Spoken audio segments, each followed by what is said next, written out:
Hey, I don't know what kind of week you've had, but mine's been one of those, where things happen and then they unpack way more than they should have. It's one of those weeks, yeah, and that's where we are right now. It's a bit of a mixed episode, but aren't they all? I gotta tell you that I was thinking about it and I was like, I could have just journaled all of this, but here we are, yeah. I want to start off on a good note, though. I always sometimes think I sound more depressing than I really am. I'm not. I had a good week. I had a couple of good live shows. I can't. If you're a performer and you don't like live shows, then you're not doing it right. You gotta have live shows, and live shows are way more fun and cooler than anything I've done recorded. That's my personal thing. I used to hear about these big actors who are huge in the Hollywood A-listers, and they would sometimes go back to performing live on stage. And I used to wonder, why would you want to do that when I was a kid? I'd be like, why would you want to do that once you've become a huge star? You're making way more money, potentially less work, definitely less risk. Why would you want to do that? And then once I started performing live, I realized, that's what make there's nothing more creatively satisfying than to have a live audience come with you through your performance. Come, yeah. All right, I'm not thinking that you are. If no one got this, just ignore it. Let's keep recording. I I always just felt like what I feel like when you're there live, there's this intimacy, a bond that's created that you can't do with movies and scripts. You do. Yeah, I watch films and TVs, and I'm wrong about that. The art is there, and any good art will create a bond between you and those who are taken in that art. Yeah, and but the live experience gives you a moment, a true moment in, and you get to watch it. That's what it is. I've heard of some actors going into the cinema when their movies are released and they watch the audience reaction and stuff. And I guess they're trying to capture that same feeling. And maybe it is then the same feeling because, yeah, it's honest. But also the fact that live, when I do a lot of improvised live shows, it's the intimacy of creating in front of the audience as well. It's not, I think maybe that's why we like live stuff. When it's scripted, you've had time to practice it and you've kind of gone, this is what we're going to do. When it's improvised, you are in that moment trying to create something in front of them. They're seeing the process almost. They're seeing the process and the product at the same time. And maybe it's not fun. Maybe it's the equivalent of these chefs who come up to your table and cook something. And in some ways, it's unique. I'm assuming that's what it might be like. And so I don't even know why I'm talking about that part of it. I think it's just the process. The process interests me. And it's nice to see audiences react to it. For example, I've had people come up after numerous improv shows and tell us, this is scripted. You practiced some of the lines. You knew where this was going. And it's interesting because, sometimes in the beginning when I first started improvising, 15 years ago or something, longer. Oh dear. Okay. Anyway, that's not where we want to go. When I used to go into, when I would hear this stuff, when I would do the shows, actually, what I would do is we looked at ways to make sure the audience knew it was improvised. And there are things you do like take a word from if you've ever watched a show, you take a word from the audience. The performers do that. And I think there's this need to feel like we got to tell them, yes, it is improvised. And that's nothing wrong with it. But when I realized there's only so much you can convince them of, some people, and we had this one performer, he moved to the US a bit later on, but his mom used to come and watch us all the time. He was a Syrian dude, and his mom spoke a little bit of English, but she understood what was going on. And I think for the 2 years that she came in, she would drop in to watch the shows. For 2 years, she just kept fighting with her son about that this was not scripted. She was insistent that you guys rehearsed it and did it. And that says something about good work, I suppose. Although I've seen people do bad improv work and the audience is still like, whoa, is that scripted? And I'm like, why would they script that? Why would we script that? And that's the cool part of it, So there's this whole feeling of like, it really is being done. There's this risk associated with lie, and the payoff when it works well, the payoff is just the most amazing thing. So that's where we're at. I did a show recently, and it was called the Rushdie's Comedy Souk. Rushdie is a fellow comic who performs stand-up and improv here in Dubai with me as well, and he does this night at the Courtyard Playhouse where I do a lot of my performances when I'm in Dubai. And they do improv most of the nights. Rushdie's Comedy Souk is a bit of a mixed bag as well. And I think his idea is like it's a souk. So it's anything. Some nights there are some stand-up comics. Sometimes it's just improv. On the night I did it last week, there was this dancer who used words from the audience to create something. So interesting night that he kind of hosts. And we put on 2 bits of improv in the first act and the second act. And the first act was fun because I performed with Marie, Rushdie, and myself. We're 3 improv performers and comics. And it was this format where we just turn to the audience and we go, hey, give us some ideas about most likely to, like, fill that in for us, right? And people shout out stuff like they go, most likely to oversleep, most likely to be the president of a country. And after they've said it to us, we do a little countdown and then we point at each other. And the performer that gets the most votes, it's a little bit of a laugh to go, we all think it should be you. And and then we kind of do mini sketches. We talk a little bit about real life and maybe does it actually fit, or do you just look like that type of person? And we get interesting ones. The funny thing is, one of the most common ones we get, and we've done it a few times now, is most likely to go to jail. And 90% of the time, the majority point at me. And I looked at myself and I went, yes, there has been an incident, but also, like, why? I looked at my other performers, especially go online and look at Rushdie, and I'm like, I'm sorry, he's a friend, but I was like, I don't know, he looks like he looks more like someone who'd go to jail than me. I mean, we're talking about looks, right? They don't know our backgrounds, they don't know our history, so I'm like, why would they think me over him? And that's one of the things that stuck with me. And then in the second act, Rushdie and I, we do a 2-person act. We actually started this show pre-COVID. It was something we were working on, and we had done it a few times. And then with COVID, I realized it had just fallen away. We forgot. We kind of knew the show was, but we just kind of left it. And the other day, we just went, hey, we really enjoyed performing it. Why don't we go back and develop it further? And it basically is titled The World's Greatest Improv Show. I know it's meant to sound overly cocky for a reason. Obviously, to anybody, what I mean by that is that it's going to be dumb. We're oversetting the bar and we're never going to reach it, right? It's this inner joke we have with the audience. Occasionally, some audience members don't get it and they go, no, or some of the performers, and they're like, are you sure you're going to tell the audience that? Like, that's a lot of pressure. And I'm like, I think most people are intelligent enough to get it.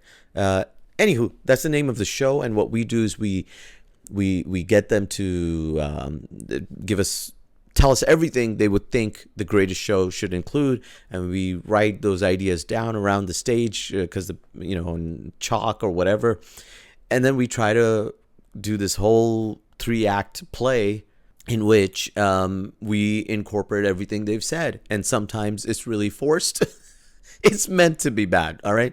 Without going into detail, I love performing that with Rushdie because he's so hilarious, and he cracks me up while I'm trying to act, and it's just a good show. Anywho, we end the show. I had a great night. Both acts were wonderful. We're saying bye to we're saying bye to the audience, and this one person walks up to me and says, "Hey, that was pretty good." And so just a little bit of background for you to understand this. During the show at the Courtyard, they play these clips in the break, and those clips often have me in them talking about improv and how you should sign up and how it helps and you can be an actor, blah blah blah blah. Almost like mini ads, right? So this audience member, he comes up to me and he goes, "Hey, good show. I haven't seen you before live." It just so happened that he's not been on a night where I was performing. "I haven't seen you live, and but I kept seeing you in these videos, and I always told myself, who's this prick?" Who's this prick constantly lecturing and talking about improv in these videos? And I bet he's not even good. So, and then he goes, but you can.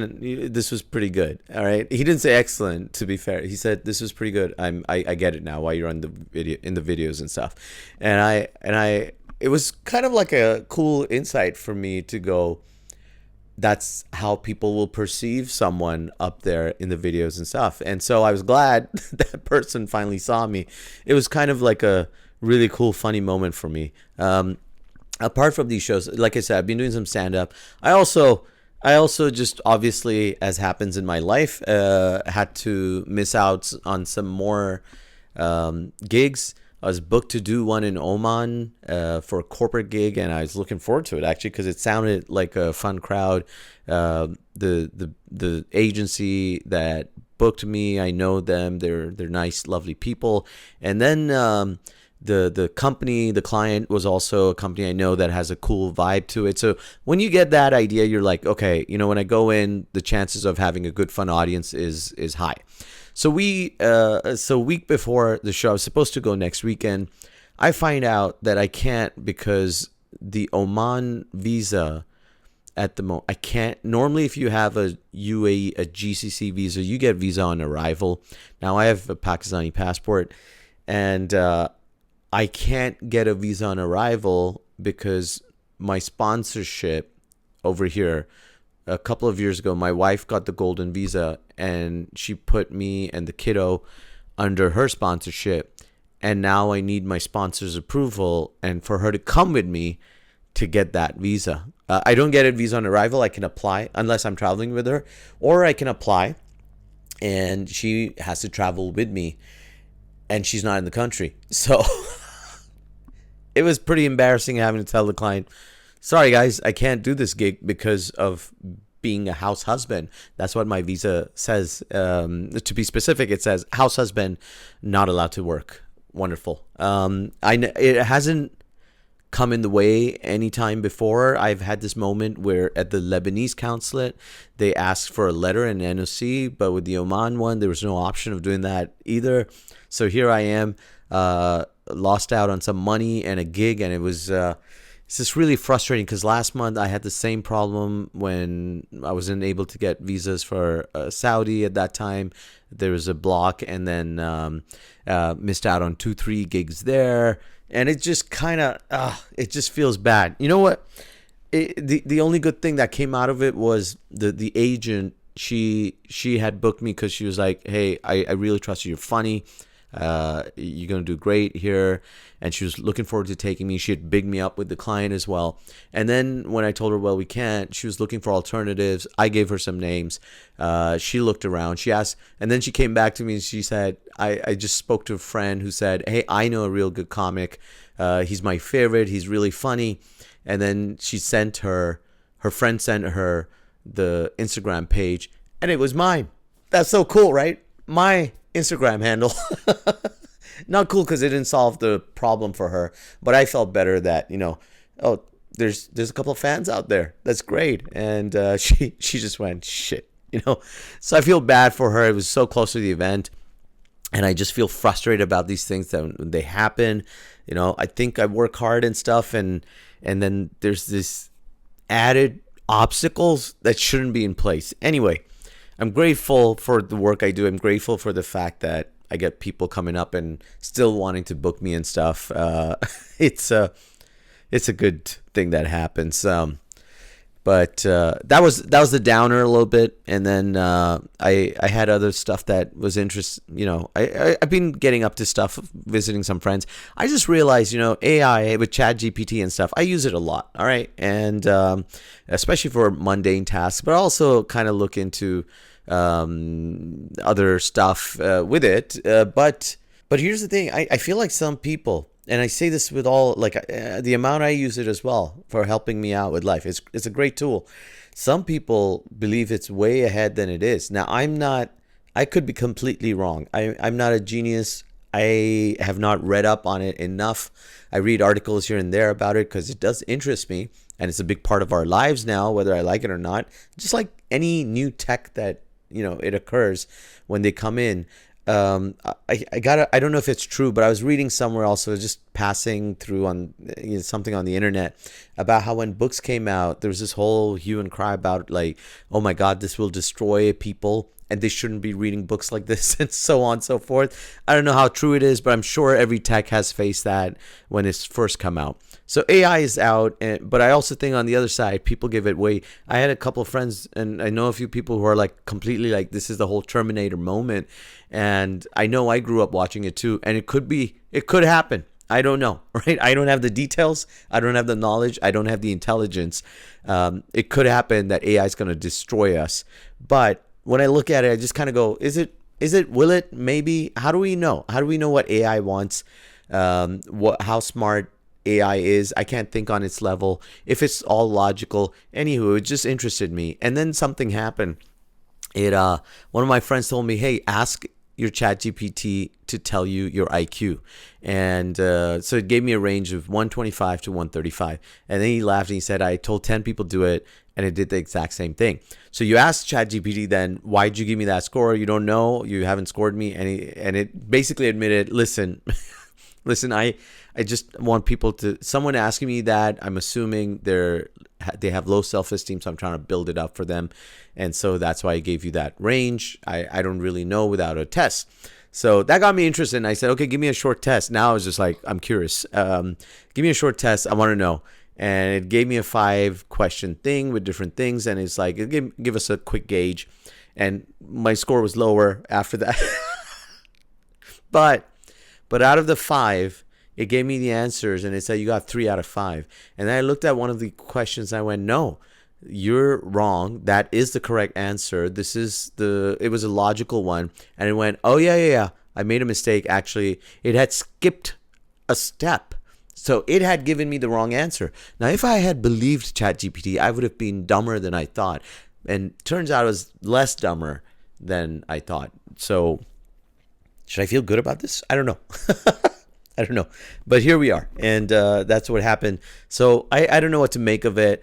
I don't know if we're yet at that place where it's going to become sentient and destroy us. I don't know. But we are depending on it too much. And just it's a good tool, but it's a tool. And you got to always remember tech can go wrong as well. So I don't know. Just be a bit more careful with it. So anyway, I did manage to fly around a bit, and I was staying in a hotel, and I forgotten my blade, right? So I used the hotel one, and they give these old school, the single file one. I don't know how anyone has ever shaved with those or why they still exist. We're in a 5-star hotel. This isn't some cheap hotel.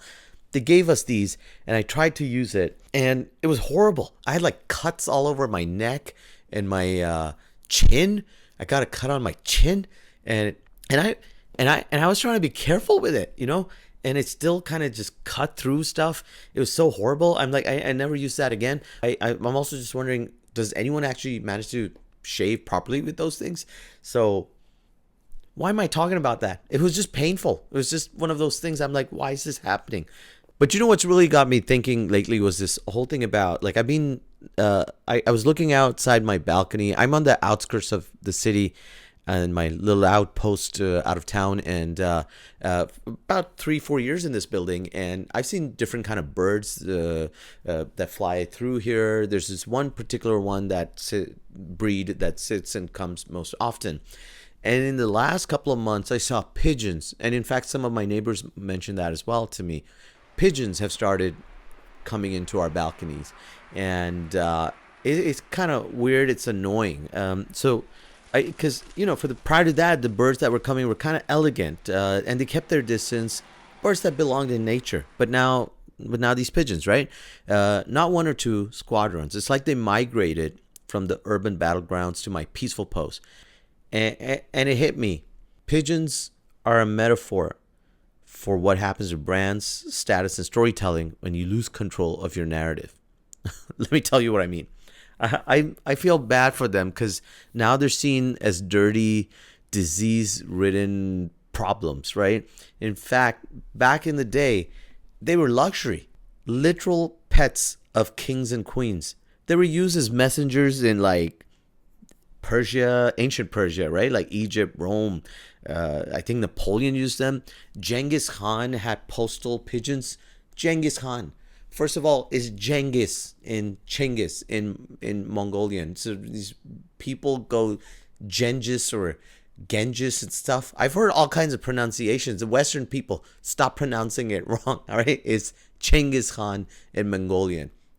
Yeah, I think I'm correct. Anywho, these pigeons, they were like revered. They were like considered top stuff. Even as late as the World Wars, like pigeons were actually decorated with medals. I'm not making this up. Not medal, medals. Like real military honors. There's one called Sherami or Sharami. I'm not sure about the pronunciation. Who saved like hundreds of lives in World War II after being shot, blinded in one eye, and still delivering a message, right? The French gave him their military medal. I don't know how to pronounce. It's called the Croix de Gras or something like that. And so this pigeon got that, right? He's stuffed and displayed in the Smithsonian now. That's how respected these pigeons were. But look at them now, all right? They didn't change. We change how we see them. There's nothing wrong with the pigeons. They're the same product, all right? They look the same. They do the same stuff, but we just don't like them anymore. And that's why it got interesting to me, because I was thinking, this is what happens to brands all the time, right? Like it's what happened. My wife Sarah was telling me about the Burberry problem, and what happened at one point. Burberry was like the trench coat, military grade, British royalty. Audrey Hepburn in Breakfast at Tiffany's. But they expanded too fast. They licensed all over the thing. And suddenly it was like on tracksuits, baseball caps, fake handbags. It basically became associated with chav culture in the UK. And for a while, wearing Burberry went from aspirational to downright embarrassing. Just like the pigeon. The problem wasn't the coat. It was overexposure without context. Same with the pigeons. They were once rare, respected, useful, but they over democratized. Is that how you say it? They went mass market. They lost their mythology. Think about it, because it's not just brands. This is happening to people. When someone or something that used to be rare and intentional, and suddenly we're all just too available. We stop seeing the value. You used to have to go to a theater to watch a genius comic work. Now they're uploading 5 crowd work clips a week and getting dunked in on the comments. Dunked on in the comments is the pigeonification of art. Because I think I've worked with luxury brands, and luxury isn't about the object. It's about how we frame the object. You could take a Rolex, you throw it into a pile throw it into a flea market, right? And I guarantee you, people would doubt it's real. You change the context, and the context is the brand. So these pigeons showing up in my balcony, they're not just birds, they're ghosts of a fallen empire, like a warning. It's if a bird that once delivered secrets for like kings and stuff, and now it's become like a sidewalk joke. So can anything or anyone that forgets how it became special in the first place. Maybe that's what I'm really scared of. That we're all one generation away from being seen as vermin, or maybe it's a chance to rebrand right now. Because, here's the kicker. Pigeons are still smart. They're known for being monogamous. They're still resilient as hell. They're they're really just waiting for a better PR team now.